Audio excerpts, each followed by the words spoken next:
Hello. Mike Orlando, it's Rustin with Metalholic and Metal Nation Radio. How you doing, brother? I'm doing good, man. It's a pleasure. Thank you for having me. Absolutely. It's been just shy of a year since we last spoke, just before Coverto was released. Tomorrow, your sophomore album, Men of Honor, gets released. You guys have been nonstop for 3 years now, man. It's been a cool run. Having fun, man. Absolutely. Well, and this was supposed to be everybody's side gig. It's sort of taken on a life of its own. Yeah, no, it's definitely, from the beginning, definitely was not a project. I mean, me and Russ always, considered this, our thing. And, we're definitely still here, and we ain't stopping anytime soon. Right. Well, and you always said you're not a project guy. You want to give 100% to whatever you're working on. So, but yeah, exactly. So since we last spoke, obviously Mike Portnoy has left to work on one of his other dozen odd obligations, and in came A.J. Pero, who has been working in Tread with you anyway. So that sort of an obvious choice for you guys? It really, to be honest, after all the pre-production was done with me and Russ finishing it up, we decided, okay, it's time to, tackle the drummer situation. Because we really didn't pay it no mind. I just sat for a few weeks and wrote all the music and crafted all the drums and guitars and bass, and then me and Russ got together and we worked on lyrics and vocals. So there was no, who's the drummer going to be in mind.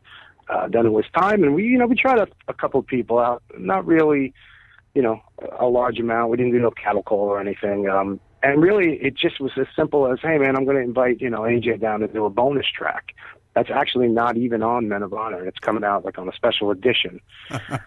So, it was just like, hey, man, come down and, and lay down, this track. And that was it. I played it for Russ. I played it for the guys. Everybody's mouth dropped and was just like, oh, man. And that's really how it came out. It was as simple as that. Well, and, Portnoy's obviously a drum legend, but I have to tell you, AJ performs on this record like an unhinged beast. AJ is an absolute monster. That's, there's no getting around that. I mean, the man is beyond, having all the chops. He's got all the crazy chops, and he's just, incredible at that. But he drops the groove like a tank. I say it all the time. Anyone asks me, that's the best way I could explain it, and he's a great guy. We all get along great, and we had a big party kind of before, we gave him the spot, and it was just like me, Russ, and John, and AJ. We had such a great time, and it was like, that's it. He's a brother. You're in. You got it. Well, and who knew? Because Twisted Sister doesn't require him to be so bombastic, but he really added so much punch to Men of Honor. Yeah, I mean, it really, the album is definitely a hard rock, song-oriented kind of, really powerful approach to, what we're trying to do, and he really brought it. He stepped it up. He's totally, top shelf performer. I mean, incredible. Can't say enough, great things about him. All I'm going to say is wait till you see this guy play live, because you have no clue that that's AJ Pero from Twisted Sister. Absolutely. I wouldn't have known it from listening, because you just don't expect it from what you've heard in the past, so that's phenomenal. So tell us about the new record, Men of Honor, from your perspective. It's real, real song-oriented, driven, powerful, big grooves type, very big melody, lots of cool playing as well. We love to have, a good time and throw down, here and there. But it's definitely, a power-driven type album. There's a big production to it. I'm really proud of the sound of the album. I engineered, mixed, and mastered the whole thing at my Sonic Stomp Studios. So I think the vision really came across of what we were going for. Me and Russ, we spoke, like, we definitely want a big sounding, type of album. So, the drums are nice and big and a lot of bass. And John Moyer just killed it on this album. I got to be honest. He's always played all of his albums with a pick, but this album, he never even picked it up. It was all a new approach, new sound, and I got to say, John stepped up to the table and just knocked it out of the park. So it gives the album a real big and warm sound, So Well, and I was going to mention that too because obviously Russell produced it, you mixed and everything on it, and it sounds fantastic. But one of the things I've always hated about so many of these newer rock albums is the bass just gets lost in everything, and Moyer's bass just rumbles through the entire thing. It's phenomenal. Yeah, I like to. I definitely like the big bottom mix. I mix Coverter as well, and Coverter is a different type of album. It's a little more, it's classic rock, and you want to pay tribute to those songs, and you don't want to really, give them too much of a modern twist. At least that's what we wanted to do. Everyone has their own take on it. That's what's great about music. But with this album, Russ and I made sure it was a conscious decision when producing the songs and making everything great that it would be big. So when I remember playing the first mix to him, I'm like, here you go, man, this is what I'm hearing. And it was just like, wow, it's there. So it was always there from pre-production. Even before the album was mixed, I always had a vision for the sound, and I think it came out pretty slamming. And you guys really nailed it on that. And so many great, great songs on this. We actually, before I called you, we played Dearly Departed. And it's not the heaviest song on the record, but it may be my favorite. And it has sort of a Foo Fighters on steroids feel. Was that sort of what you were going for, or just how it turned out? Yeah. I mean, that's great. I'm a huge fan. I mean, Dave Grohl is incredible. The guy's so multi-talented. Singing, playing guitar, drums, writing, everything across the board. I mean, it's definitely a mid kind of tempo song, but it's got some haunting, cool qualities of it, which is what I like about it. And still powerful, but it's definitely one of my favorites. But then again, they're all my favorites. Yeah, of course. They're all your children right now. So now, yeah, you can, exactly. Well, this album has, I say this every time I hear something new from you, but this has some of your sickest, tastiest fretwork. Your solos are fantastic. I thought you had a synth thing going on there for a moment on "Come On, Get Up."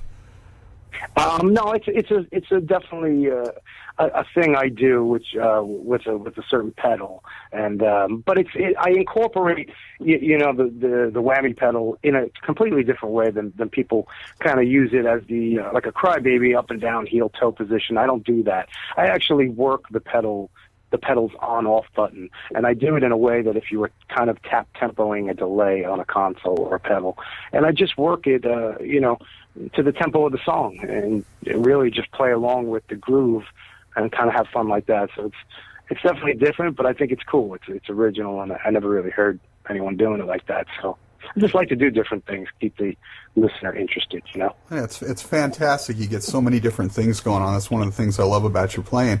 Now, thank you. On every album, there's always the songs come together differently. So if you can on this album, which one came together the easiest, and which one was the hardest to finally put the finishing touches on? I got to be honest, man. They really all flowed very easily. The album really went smooth as silk. When we came home from South America and Hailstorm over there, I just locked myself in the studio for 3 to 4 weeks and wrote all the music, all the drums, all the guitar, and all the bass, and just was, on a tear. I had so much built up in me, and just when I got together with Russ and brought him all the music, and we kind of sat there and worked out, lyric ideas that I had, vocal ideas that he had, that's really, it came together so quick. We worked together so well, and it's like, hey, man, this is what I'd like to talk about in this song. Boom. And the best thing about me and Russ is we literally just talk the song out. We have a conversation, as if I was telling him a story. And really, that's it. And it's like, we'll laugh because, hey, there you go, you just said the first verse. And it's like, oh, yeah, that's right, wow, boom, boom, and so the stuff came together real quick. The music was already pretty much, 95% there. We worked out a song. He had a great chorus hook idea for a song called Falling to Pieces. Sent me the idea, I taped it on my phone literally in the middle of the room. I was like, all right, give me the idea.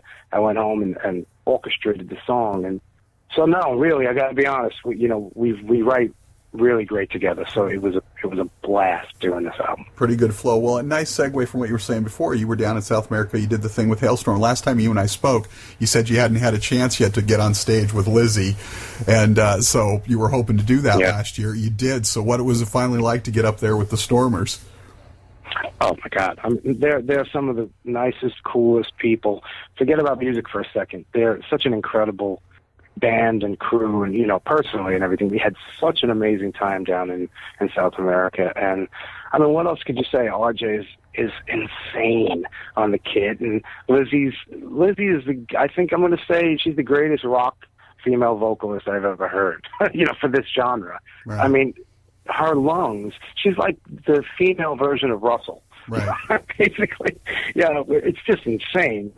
And the guys are just killing it, and Joe on guitar, and it just, everything is, they got it down. So we had such a great time. When she came up and did like Barracuda with us and Come Undone, what can you say? She's amazing. Absolutely. But you said it at the beginning, more than that, they are some of the most down-to-earth, fantastic people you would ever want to meet. Yeah, it says a lot. I mean, that's how we are in the band too. It's like, we're just playing music. We're just, guys who like to laugh and have fun, and it's really cool. And that the camaraderie between the two bands was amazing. Made the run great. I'd love to see you guys do a U.S. tour with that package, the two bands together. That would be phenomenal. So that would be awesome, and I'm hoping for that one. Hell yeah! I gotta ask, Jakey Lee is your guy. What's your take on the Red Dragon Cartel album? Oh, I mean, Jake can do no wrong in my eyes. Is one of my biggest influences. Definitely so many things that you might not know that I do, or because I blatantly never try to just kind of copy someone. You always try to just my style's an amalgamation of so many things that I love and respect about other players that when I was growing up, but. It's great. I just saw him a couple of weeks ago at the Grove in California, and he was killing it. It was just there's the white Chauvel and his EVH raw as hell and just killing it. So he's awesome. Nice. So what is going on for A-Mob tour-wise this year? Yeah, we're about to we're setting all the pieces of the puzzle right now. We're working on probably a 35 to 40 city run in North America. And we'll probably start maybe second or third week of May, and take us into the summertime. We're hoping to make our way back over to Europe, and then back to the States. I mean, we have so much we want to do, and we really want to tour as much as we can on this album. Nothing is holding us back at this point. So if we can get there, we're going to come to your place, and we don't want to leave a stone unturned. Yes, absolutely, because last year you left my stone unturned, so I'm hoping you get there this year. Yeah. So now I know. We did a quick run. It was a quick 1 month run in the States for Coverta. I mean, it was cool. We wanted to do a lot more, but again, that was one of the reasons why, when we came back, Mike had the whole Winery Dogs thing come in, and it was and it's an incredible band. Who doesn't love Billy Shane, and Richie's killing it, and he had to go do that, and we couldn't do other things. So that is, that led to, what happened in the band. So. Absolutely. So that leads to the next question, because last time we spoke, you'd already recorded basically all the music for the debut Tread album with AJ and Rudy, and you were about to announce the new vocalist, because I thought Ripper was going to be the original vocalist, but he was unable to. What's the latest on that, and where, now that Adrenaline Mob is really fueling, where does that leave everything? Yeah, Tread, the Tread album is myself, AJ Puro, the amazing Rudy Sarzo, and the vocalist is Tim Ripper Owens. Oh, it is going to be Ripper. Oh, yeah, we worked it. I mean, Tim was just busy in the beginning, and it was really like, I mean, I love Tim, one of the greatest metal singers ever. I mean, Jesus, the guy just takes my head off. He send me back tracks. Hey, what are you thinking? I'll just be like, Jesus. I'll write it back and just be like, come on, Tim, holy jeez, But incredible. So, yeah, we have about 12 or 13, I'm going to say, maybe, tracks completely musically done. Me and AJ and Rudy banged those out. And Tim is up to, I'm going to say, his 5th track already. Just spoke to him yesterday, and we're going to bang out this other tune called Fly Away. And again, it'll hopefully be done in about 2 months. Sweet. I definitely want it wrapped, mixed, mastered before, I hit the road with my Adrenaline Mob brothers and family. Right. And again, we know you don't like to do things like projects. You want to be able to devote your time to Tread when you have the time to do so. So I get that. And that's you know exactly it, and that's why it's been taking a little time, because it's like you do some work, okay, well, understood, and this happens and that happens, and you got to do this and you got to do that, but I don't care how long it was in the process. I mean, it'll be a year and a half or so now since we've been trying to complete the album, but that's okay.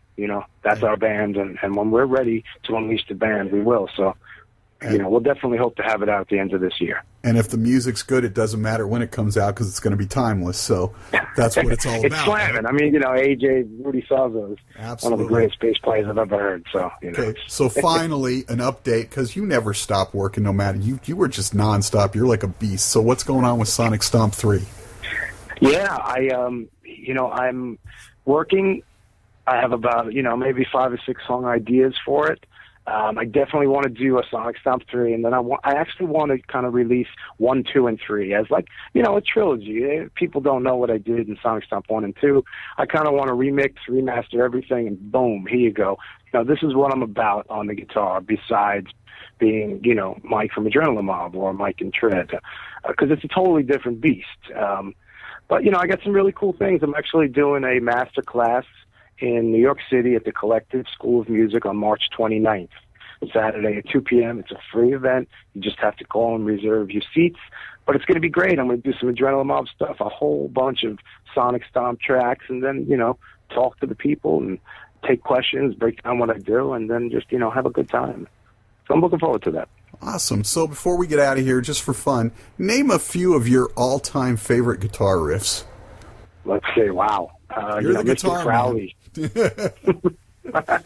Mr. Crowley. Let's see, man. It's not necessarily rock. That's a tough thing, but I'll stick with the rock genre. Hang 'em High, Eddie Van Halen. That intro to Hang 'em High is just, it kills me. When I hear it, I just want to run through a wall. Stuff like that. I mean, geez, there's just too many. There's so many roads. I could say every road's lick, and then it would be an ode to Mr. Rhodes, but, any dime bag. Gee, I mean, as soon as you hear the entrance to Walk. Right. That's it. You ain't walking, you're running, it's, so yeah, I mean, there's just too many. My God. Beautiful. Mike Orlando, Adrenaline Mob, the new album, Men of Honor, out tomorrow. We're going to play a song on the way out. I know they're all your children, but what's your favorite song on the album right now? Let's see. Spin Judgment Day. Judgment Day. Beautiful. Judgment Day on the way out. Mike, be safe out there. We look forward to seeing you on the road. Great album. Take care, brother. Thank you, brother.